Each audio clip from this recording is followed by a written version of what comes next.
બીએસએફે 10 આતંકીઓને ઢેર કર્યા છે। પાકિસ્તાની સેનાથી લડવાની હિંમત ન હોવાને આ વધુ એક પુરાવા બીએસએફે સત્તાવાર પુષ્ટિ કરી છે। જૈશના આતંકવાદીઓ ઘૂસણખોરીનો કરતા હતા પ્રયાસ, ત્યારે 10 જેટલા આતંકીઓને ઠાર કરવામાં આવ્યા છે। પાકિસ્તાની સેના લડવામાં સક્ષમ નથી। કાયર સેનામાં અવ્વલ હોવાનો પાકિસ્તાન પાસે આ વધુ એક મોકો અને વધુ એક પુરાવો પોતાની સેનાનો કે જેમાં જૈશના આતંકવાદીઓ ઘૂસણખોરી કરતા હતા। તે દરમિયાન બીએસએફે 10 જેટલા આતંકીઓને ઠાર માર્યા છે। આ ખુદ વેરીફાઈ કરવામાં આવ્યું છે બીએસએફ તરફથી। તો સુરતથી પણ સમાચાર, સુરતમાં પણ દરિયાની સુરક્ષા વધારી દેવામાં આવી છે। જે રીતે બીએસએફ તરફથી હાલમાં ધ્યાન રાખવામાં આવી રહ્યું છે તેવી રીતે જ પ્રયત્ન થઈ રહ્યા છે કે સુરતમાં પણ સુરક્ષા ઉપમાં કોઈ પણ કમી ન રહે। દરિયા કિનારે સતર્કતા વધારી દેવામાં આવી હોવાની પણ જાણકારી મળી રહી છે। કીર્તેશ અમારી સાથે જોડાઈ ગયા છે। કીર્તેશ, સૌથી વધારે મહત્વની વાત શું સૂચનો છે, કઈ રીતની તૈયારીઓ કરવામાં આવી રહી છે, શું કહેવામાં આવી રહ્યું છે સુરતના અધિકારીઓ તરફથી?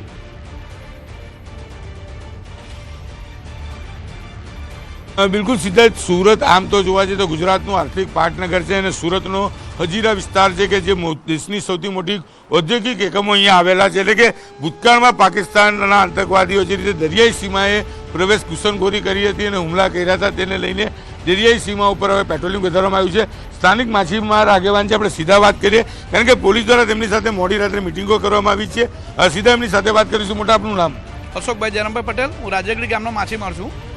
પોલીસ દ્વારા ગઈકાલે મિટિંગ કરવામાં આવી છે, સૂચનાઓ આપવામાં આવી છે, શું સૂચનાઓ મને વારંવાર આપવામાં આવે છે। તેમજ અમારું એક ફિશરમેન ગ્રુપ છે, સુરત સિટી ફિશરમેન ગ્રુપ, એમના દ્વારા પણ અમને દરરોજના માર્ગદર્શન મળી રહે છે પોલીસ દ્વારા।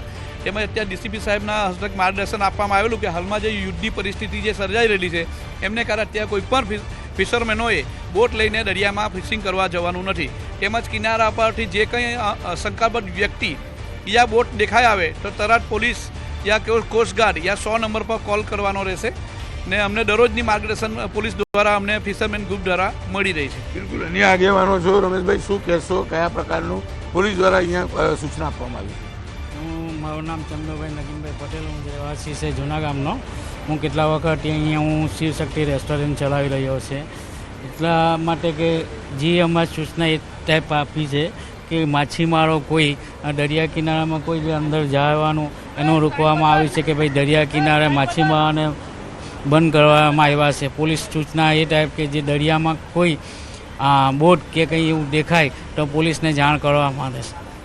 બિલકુલ, ચંદુભાઈએ કીધું તે પ્રમાણે પોલીસ દ્વારા સતત લોકોનો સંપર્ક કરવામાં આવ્યો છે। ખાસ કરીને સુવલીનો આ બીચ છે કે જ્યાં સુરતીઓ મોટી સંખ્યામાં ફરવા પહોંચી રહ્યા છે કારણ કે વેકેશન શરૂ થઈ ગયું છે અને જે પ્રકારે દરિયા કિનારો છે, અરબી સમુદ્રને અડધો દરિયા કિનારો છે, જેને લઈને આ દરિયાઈ માર્ગે ગમે ત્યારે ઘૂસણખોરો ઘૂસી શકે। બીજી બાજુ ગુજરાતનું આર્થિક પાટનગર સુરત કહેવામાં આવે છે અને સુરતનો હજીરા વિસ્તારનો ઇન્ડસ્ટ્રીયલ વિસ્તાર કહી શકાય, ગુજરાત અને ભારતના અર્થતંત્રમાં સૌથી મોટી ભૂમિકા ભજવે છે। ત્યારે આતંકવાદી હોય કે પછી પાકિસ્તાનના મિસાઇલ્સો જો અહીંયા પડે તો અહીંયા મોટા પ્રમાણમાં નુકસાન થઈ શકે છે। ઘૂસણખોરો અહીંથી ઘૂસણખોરી કરી શકે છે। તમામ વસ્તુઓને ધ્યાનમાં રાખી ગઈકાલ મોડી રાત બાદ કહી શકાય છે કે નેવી હોય કે પછી કોસ્ટગાર્ડ હોય અને ખાસ કરીને પોલીસ અને મરીન કમાન્ડો તમામ લોકો દ્વારા દરિયા કિનારા પર સતત પેટ્રોલિંગ કરવામાં આવી રહ્યું છે, સતત મોનિટરિંગ કરવામાં આવી રહ્યું છે। ફિશરમેનો છે તેમની સાથે મિટિંગ કર્યા બાદ દરિયામાં ન જવું ને કોઈ પણ શંકાસ્પદ બોટ અથવા તો કોઈ પણ વસ્તુ દેખાય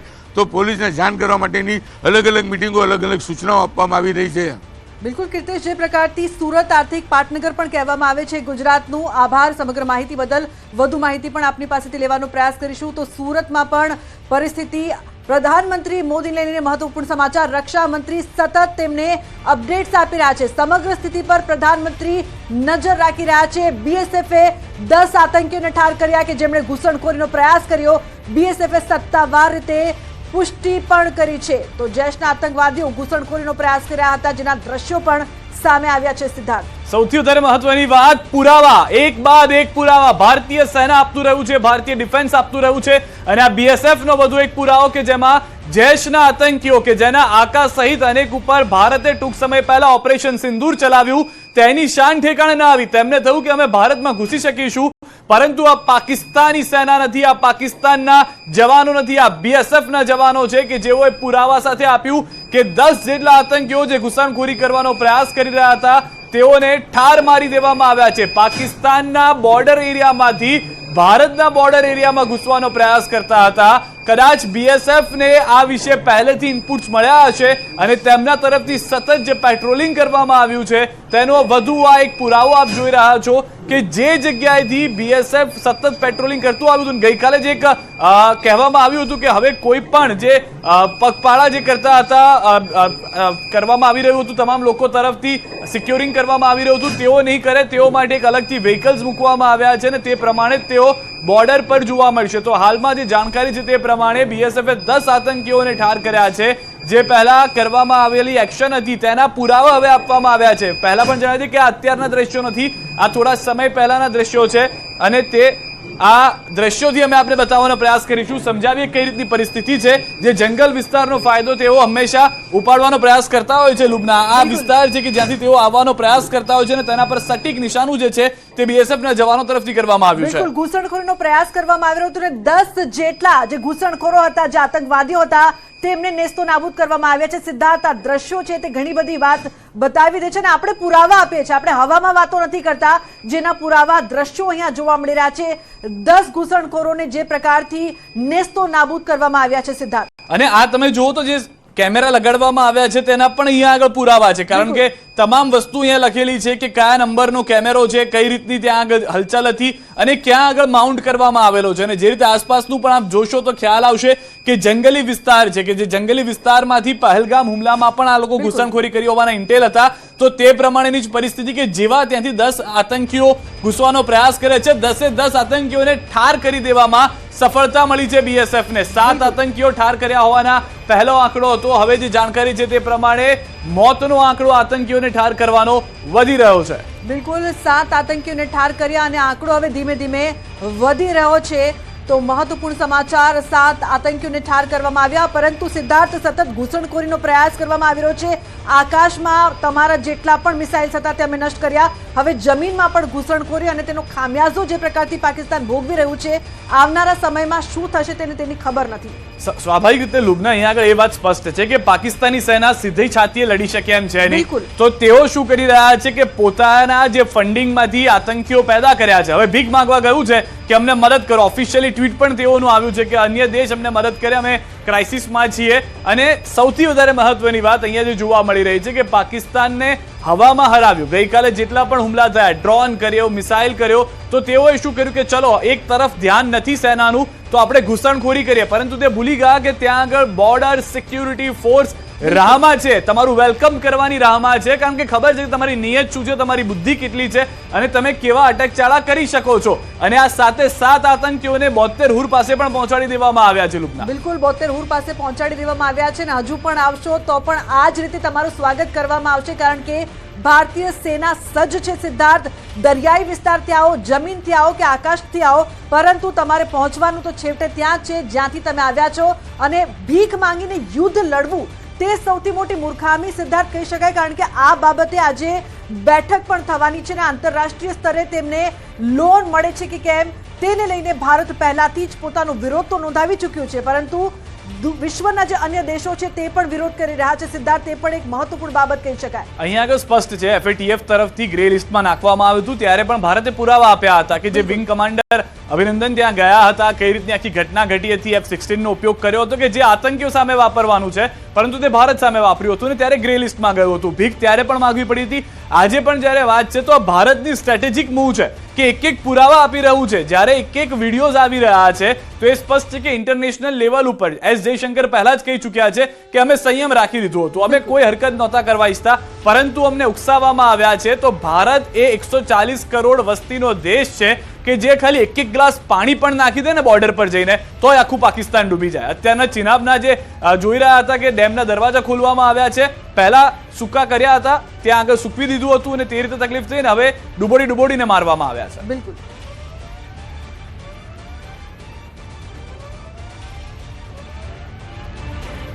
મોટા મહત્વપૂર્ણ સમાચાર, યુદ્ધ જેવી સ્થિતિને લઈને બનાસકાંઠામાં એલર્ટ છે.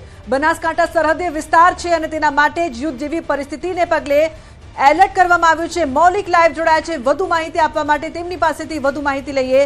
મૌલિક, બનાસકાંઠામાં એલર્ટ જેવી જે પરિસ્થિતિ છે, શું તકેદારી રાખવામાં આવી રહી છે? મૌલિક.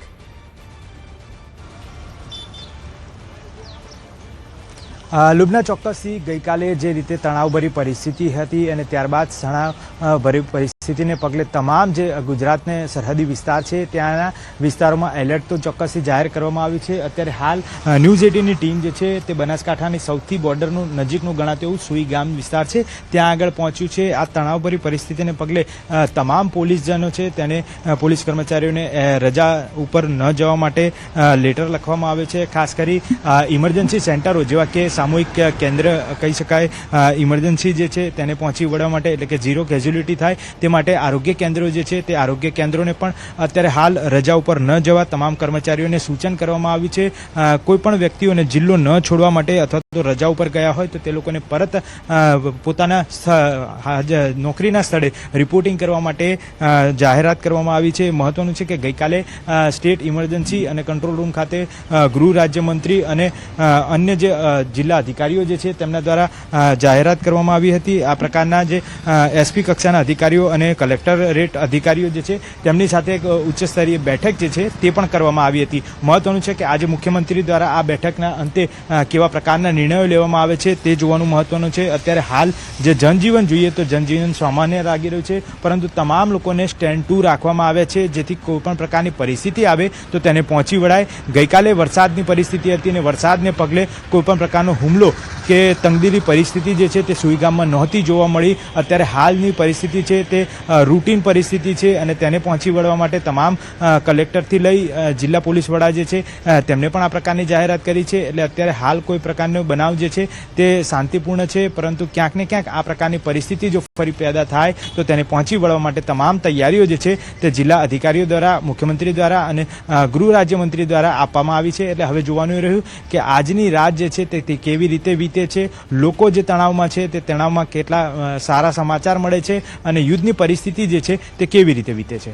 જી મૌલિક, આપ અમારી સાથે જોડાયેલા રહેશો, આપની પાસે પરત આવીશું. પરંતુ હાલના જે બીજા બે દ્રશ્યો પણ ટીવી સ્ક્રીન ઉપર અમે આપને બતાવી રહ્યા છીએ કે જેમાં જીવતા બોમ્બ મળ્યા કે બોમ્બ મળ્યા, મિસાઇલ મળી, જે પણ છે એ જેસલમેર અને પંજાબથી મળ્યા છે. અને ફરી એક વખત એ પુરાવા છે જે રીતે મૌલિક પણ કહી રહ્યા હતા કે સુરક્ષામાં વધારો કરવામાં આવી રહ્યો છે. સુઈગામ એ વિસ્તાર છે કે જ્યાં આગળ પાકિસ્તાનની બોર્ડર પણ લાગે છે. મૌલિક, સૌથી વધારે મહત્વની વાત જે હાલમાં પણ દ્રશ્યો અમે દર્શકોને બતાવ્યા છે કે જ્યાં આગળ જે ગઈકાલ રાત્રે નાપાક હરકત થઈ હતી તેની અસર જોવા મળી છે, પંજાબમાં જોવા મળી છે, જેસલમેરમાં જોવા મળી છે. સુઈગામ પણ એવો વિસ્તાર છે કે જ્યાં આગળ ઘૂસણખોરી થઈ શકે છે. સૌથી વધારે મહત્વની જાણકારી અમારા આપની પાસેથી એ જોવે છે કે જે નાગરિકો છે શું તેઓને સલાહ સૂચન અને ટ્રેનિંગ વિશે જાણકારી આપવામાં આવી છે કે જો આવી કોઈ ઘટના ઘટે તો શું કરવું?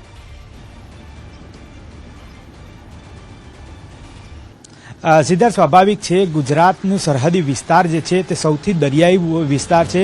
1600 કિલોમીટર લાંબો દરિયાઈ વિસ્તાર છે. તેમાં જે નડાબેટ ગણો કે પછી સુઈગામ ગણો, આ તમામ દરિયાઈ વિસ્તારને અડીને આવેલા ગામ છે જે પાકિસ્તાન બોર્ડરથી બિલકુલ નજીક માની શકાય છે અને તેને જ પગલે આ પ્રકારની સૂચનાઓ જે છે તે પહેલેથી જ જારી કરવામાં આવી છે. અમુક પ્રકારની એડવાઇઝરી જે છે તે રાજ્ય સરકાર દ્વારા તકેદારીના ભાગરૂપે કરવામાં આવી છે. પરંતુ આ તમામ દ્રશ્યો કહી આપે છે કે અત્યારે હાલ બિલકુલ શાંતિનો માહોલ છે. તૈયારીની જ્યાં સુધી વાત છે તો તૈયારીના ભાગરૂપે તમામ જગ્યાએ 33 જિલ્લા છે ત્યાં આગળ મોક ડ્રીલ કરવામાં આવી હતી. લાઇટ ઓફ અને જે શટડાઉનની પરિસ્થિતિ છે તે પણ કરવામાં આવી છે. સાથે ઇમરજન્સી માટે સિવિલ ડિફેન્સ હોય કે પછી યુજીવીસીએલ કે ટોરેન્ટ પાવર, આ તમામ લોકોને પણ સાથે રાખીને આવી યુદ્ધની પરિસ્થિતિમાં કેવા પ્રકારની કામગીરી કરવી જોઈએ, ઝીરો કેઝ્યુલિટી થાય તો સાથે સાથે આરોગ્ય વિભાગના કર્મચારીઓ કેવા પ્રકારની તકેદારી રાખવી જોઈએ, કેવી રીતે સંકલન રાખવું જોઈએ, આ તમામ મોકડ્રીલ છે તે મોકડ્રીલમાં કહેવામાં આવ્યું હતું. સ્થાનિકો છે તેને સાથે રાખીને આ પ્રકારની મોકડ્રીલ કરવામાં આવી હતી. અને હવે પછી જો આ પરિસ્થિતિનું સર્જન થાય છે તો તેમને કેવી તકેદારી રાખવી જોઈએ તે બાબતની પણ જાણકારી જે છે તે અગાઉથી આપી દેવામાં આવી છે. હવે પછી જોવાનું રહ્યું કે જો આ પ્રકારની નાપાક હરકત જે છે તે પાકિસ્તાન દ્વારા કરવામાં આવે છે અથવા તો તેની સેના દ્વારા કરવામાં આવે છે તો તકેદારીના ભાગરૂપે પોલીસ જે છે તે સંકલનમાં રહેશે. સાથે સાથે કલેક્ટરેટ છે તે કેવા પ્રકારના સુરક્ષિત ઠેકાણા જે છે ત્યાં આગળ તે લોકોને રાખવામાં આવે છે અને તે તમામ પરિસ્થિતિ જે છે તેને પહોંચી વળવા માટે જિલ્લા અધિકારીઓ જે છે તે તત્પર છે. જી બિલકુલ મૌલિક, આભાર સમગ્ર માહિતી બદલ. તો તંત્ર સજ્જ છે અને એલર્ટ મોડ પર છે.